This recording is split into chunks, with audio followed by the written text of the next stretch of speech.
Good morning, everyone. Rob Vino here with your Major League Baseball playoff look for Friday, October 9th. All four playoff series in action today as we get into the MLB playoff action in full gear here.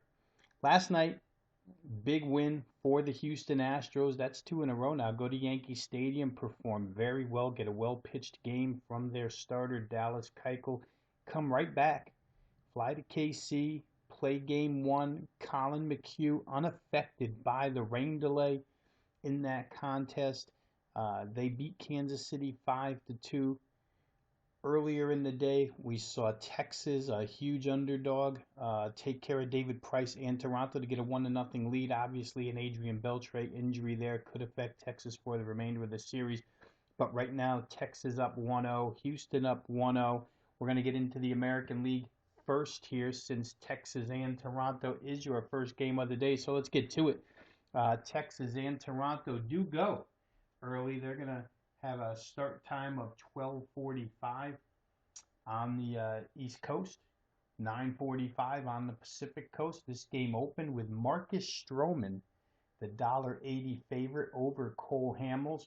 See a little bit of movement on the game right now. Stroman up a few cents, somewhere between 80 and 83, depending on how much juice a particular place takes.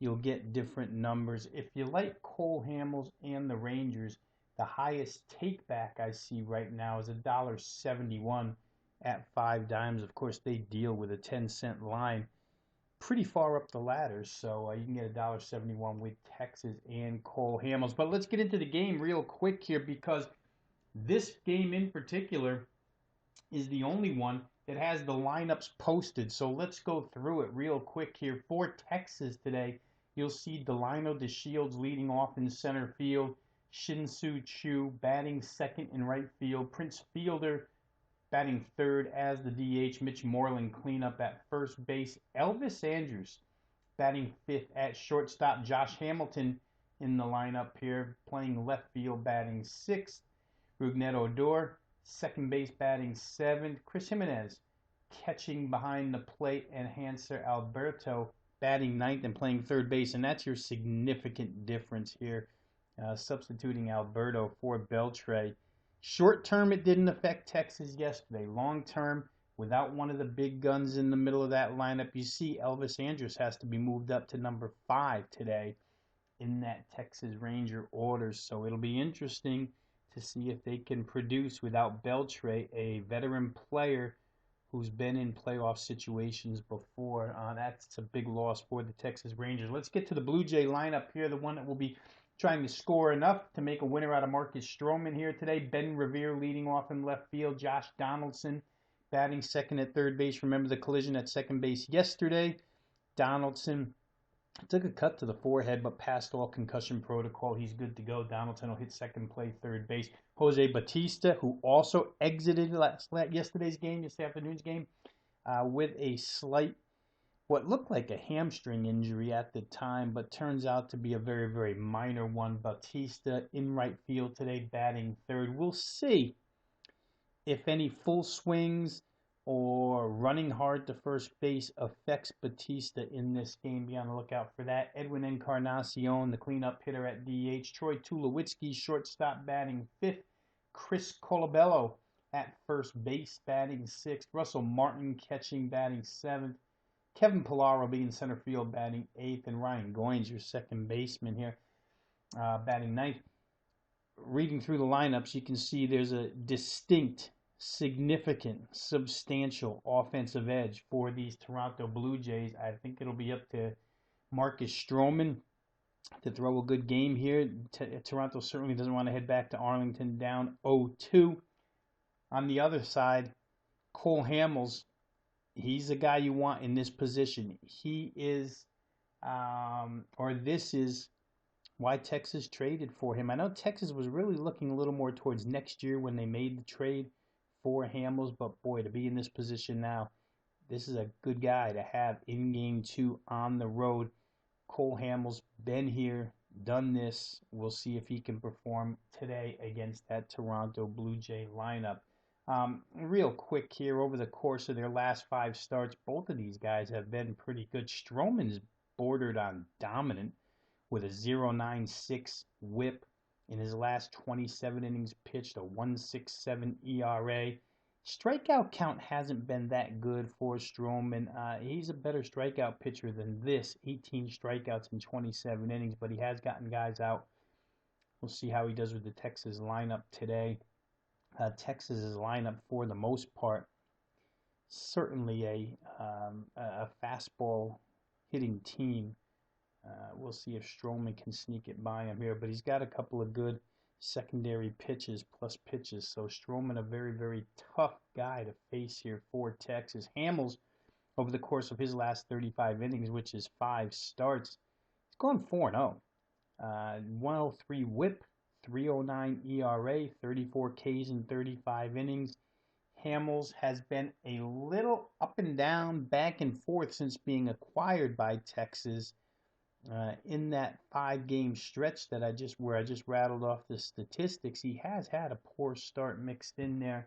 But this is a big stage here today, and I would expect Cole Hamels to pitch pretty well. Once again, the line on this game, if you like the Blue Jays, I think the best price right now you're going to find is about the dollar. Well, in Las Vegas, you can catch minus $1.70 at South Point. That's about the lowest I see. If you like the underdog side of this game, offshore, you can catch a couple plus 171s, Heritage and 5 dimes. The total on this game opened at 8, bit down to 7.5. It's crept back up a little bit as far as the VIG is concerned. VIG now 7.5 over minus 20, some places minus 25. Let's move on to the next game, Houston and Kansas City. American League contest starts 3:45 East, 12:45 Pacific. Maybe a slight bit of shadows here in this contest, but not much. The game time would be 3:45 would be 1:45 Central. So I don't think it's much to, or 2:45 Central, excuse me. Probably not much to deal with early, but maybe a little later in the game. Shadows could creep in here, so you want to keep an eye out for that. That is somewhat reflective in the total, which opened at 7.5, is now down to 7.5 under minus 20.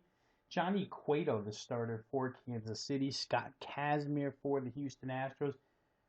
Neither has been real good since they've come to their teams here. Obviously, Kansas City acquired Cueto in July. Houston acquired Kazmir in July. Neither has been the dominant force that these two teams expected them to be. However, Cueto's been better as of late. He's put together a couple of good starts recently. So maybe Johnny Cueto turning a little bit of a corner. But the Houston offense seems to have something going on right now. That performance in New York, Colby Rasmus obviously has a couple home runs in a couple playoff games here. There's always one bat that gets red hot in the playoffs. And right now, you can start to look at Colby Rasmus. Maybe he'll be the guy. But Houston very good at manufacturing runs, obviously. They've got speed in that lineup along with power. We'll see if Cueto can navigate it. He's not much of a strikeout pitcher. Strikeouts are the weakness of the Houston Astro offense, and you'd like to have a power pitcher against them. Cueto isn't a power pitcher, so we'll see if Houston can get to him a little bit. Interestingly, both of these teams have now played 4 consecutive unders with these two guys going. I think you might want to take a slight look toward the over in this game. Kazmir in his last 24 and 2/3 innings has only struck out 13. You can make the case for Scott Kazmir that he's thrown well against the Houston Astros, and maybe that overrides his overall performance with Houston. He's had a pretty good 2.11 ERA, I believe it is, against KC this year. But Kansas City, a very good team hitting left-handers, 272 against lefties on the season. They don't waver between left-handers and right-handers. They hit them both equally as hard. So I think that Kazmir, well, you'll have to see. It's a decision you have to make as a handicapper. Do you take Kazmir's performance against the Royals, larger stock with that, or do you take larger stock with the overall picture that Kazmir just hasn't been that good for the Royals? Kazmir, or for the Astros, Kazmir, a guy who does walk batters as well. And on the other side, like I say, Johnny Cueto hasn't been that good for Kansas City since coming there. Although, last couple of starts, not bad. If you just want to go through the last couple that Cueto has pitched, you'll find that against the White Sox on September the 29th, he went 6 innings, allowed 8 hits, 3 runs, followed that up with a 5-inning performance against Minnesota, 6 hits, only 1 run, but he did walk 4 batters. That's 10 base runners in 5 innings. His game whip in those last 2 games, the individual game whip was 167 against the White Sox, 2.00 against the Twins. Those are not good numbers. Johnny Cueto escaped some trouble in those 2 contests. You can tell that he didn't get especially deep into either of those games. The Kansas City bullpen shortened up now without Greg Holland in this playoff run. Needs the starters to go a little bit deeper. Yesterday, if we just take a look at the bullpen report and what has transpired as far as pitches thrown by these respective bullpens, you'll see that last night Kansas City used some of their better arms. Obviously, Chris Young came in after the rain delay through 70 pitches, but after that, Ryan Madsen 16, Kelvin Herrera 12, Luke Hochevar 11. Not much to worry about there. For the Houston Astros, I'd be a bit more concerned simply because they've had guys, 3 guys in fact, that have thrown twice in the last 3 days. You have Luke Gregerson, who threw in Yankee Stadium and last night in Kansas City, 21 pitches the last 3 days. If he's asked to go again here, it would be back-to-back outings and also 3 of the last 4. Same goes for Will Harris, who's thrown 28 pitches, 11 and 17 in the last 3 days. And Tony Sipp, the left-hander, who's thrown 40 pitches, 23 in Yankee Stadium, 17 against the Royals last night. So there's some arms there that are starting to pile up some pitches. All 3 will be available to go here. Just wonder if they're at 100% effectiveness late in the game against the Royals, especially after the Royals got to look at them yesterday. Interesting game there. Houston could put a real, or take a real firm grip on this series if they win here, go up 2-0 and back to Houston, because when they get back to Houston, Dallas Keuchel's waiting for the Royals, and Dallas Keuchel is 15-0 at home this year. I don't know that the Royals want to be down 0-2 going back to Houston. Certainly Houston wants to be up 2-0 and put the ball in Keuchel's hands for Game 3. Let's move over to the National League real quick here. The Chicago Cubs going to play Game 1 against the St. Louis Cardinals. Hey, the Cubbies, big win the other night behind Jake Arrieta, got them here. Tonight, John Lester takes the hill against John Lackey. There's not much more I can say about John Lackey and his home performances for the St. Louis Cardinals. This is a guy who I've said time and time again, when he pitches at home, I either bet John Lackey or I don't bet the game, period. John Lackey at home this season in 17 starts for the St. Louis Cardinals. 9 wins, 4 losses, a 1.93 ERA. Just outstanding work at home in Busch by John Lackey this season. It dates all the way back, or the good work dates all the way back to when he was acquired the prior season, in the middle of the season from Boston to St. Louis. John Lackey, ever since he's hit St. Louis, has been outstanding at home for this team. Against the Cubs this year, if you want those numbers, 3 starts, 2-0, 1.25 ERA, 21 2/3 innings pitched.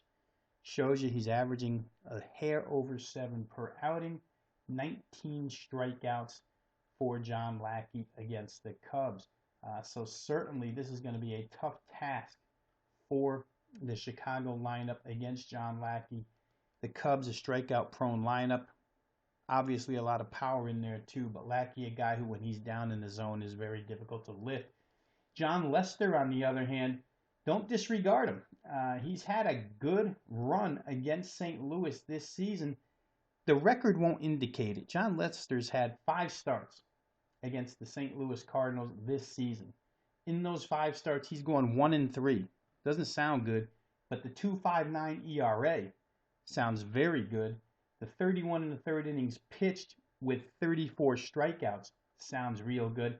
It'll be interesting to me tonight to see if St. Louis, when they get a base runner with speed, if they attempt to rattle John Lester a little bit by running the bases. St. Louis, arguably the best team in the major leagues at manufacturing runs.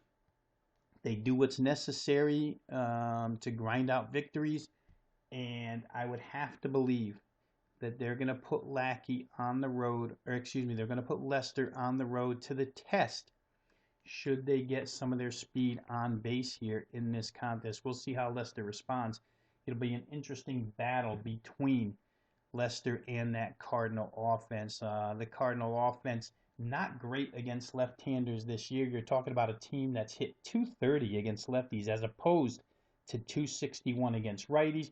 A .662 OPS against lefties, .735 OPS against righties, a 70-point dip just about when they face left-handed pitching. So it hasn't been their preferred side to face. A lot of that due to injuries this season, let's face it. Yadier Molina comes from the right side. Matt Holliday comes from the right side. Those two guys have missed plenty of games this season for the St. Louis Cardinals. Molina not expected to play here tonight. And Matt Holliday will be in the lineup, so we'll see if that helps the St. Louis Cardinals at all in this contest. The opening line here in this game was John Lackey favored, -112, total of 6.5. Right now, that line is, the current line is kind of hovering around where the opener was. They've shaved a couple cents off of it. Money's come in on the Cubs somewhat here. You can catch St. Louis at their cheapest at about $1.05. Few houses in Las Vegas holding that right now.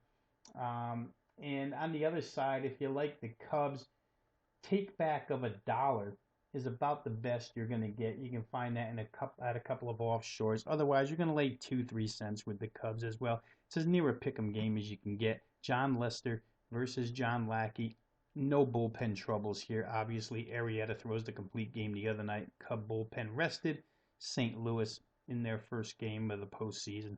Bullpen well rested. Rounding it out tonight, the New York Mets at the LA Dodgers. I don't know if I said it, but if you're interested real quick, the start time on that Cubs-Cardinal game is 6:45 East, 3:45 on the Pacific Coast. The Dodger-Mets game is the late game, played in Los Angeles, 9:45 East, 6:45 Pacific. Jacob deGrom against Clayton Kershaw. Hey, there's nothing left to say about Clayton Kershaw, so I'll just save it. For Jacob deGrom, however, it's an interesting start. It's a young guy on the road against what some would argue, or who some would argue to be the best pitcher in all of baseball right now. I mean, we've had this ongoing debate nationally between Jake Arrieta, Zach Greinke, and Clayton Kershaw. But certainly deGrom walks in to Dodger Stadium knowing that he has to keep the Dodger bats as close to perfectly silent as possible when pitching against Kershaw. Is it too much pressure for the young guy? I don't think Jacob deGrom really feels pressure. I think it would be more of an instance where does he have his grade A stuff tonight against the Dodgers. If he doesn't, I'd expect the Dodger lineup to get to him a little bit. You have to believe that Clayton Kershaw will have his grade A stuff. He's been phenomenal as of late. Over 300 strikeouts on the season. The Mets not necessarily a great hitting lineup against left-handed pitching. It's all put into the price here. Dodgers opened -190. They're now as high as 206.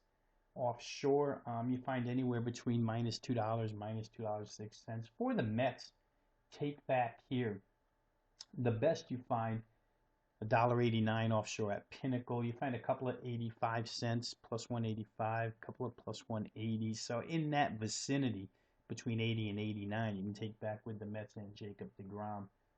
The Dodgers lineup looks to be as close to full strength as it's been all season long. Yasiel Puig did make the 25-man roster here, so the Dodgers figure to have all their bats available for this particular series. Bullpen-wise, there's no trouble on either side. They're both playing their first postseason game here tonight. Once again, though, I think the issue here would be the youth and inexperience of the Mets in this playoff type atmosphere, especially on the road against a Dodger team tonight led by Clayton Kershaw with an awful lot to prove in this outing. It's amazing to hear, and well, really not amazing to hear. I guess it'll never stop for Clayton Kershaw until he puts an end to it, but just the substantial amount of chatter about the failures against St. Louis in the playoffs with Clayton Kershaw on the hill. Nobody knows it better than him. We'll see if he can come through here tonight for the Dodgers. I'd expect a real good effort out of Kershaw.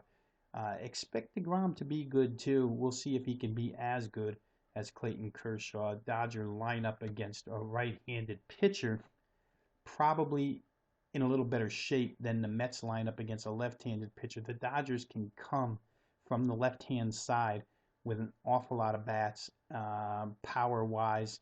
When you're talking about Andre Ethier and Adrian Gonzalez, they'll throw Carl Crawford into this lineup. Corey Seager, the new shortstop for the Dodgers.